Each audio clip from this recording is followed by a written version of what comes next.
ক্যানিংয়ের একদম পাশেই অবস্থিত এই ছোট্ট জায়গা মৌখালি, নামের মতোই শান্ত, সহজ, কিন্তু বিকেলের আলো পড়তেই এই পুরো এলাকা যেন নতুন রূপে জেগে ওঠে।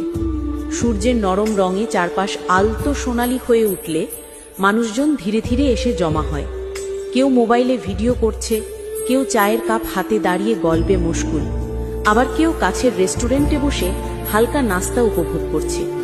প্রিয় মানুষের সঙ্গে দুদণ্ড সময় কাটাতে মৌখালি যেন এক নিখুঁত সন্ধ্যার ঠিকানা।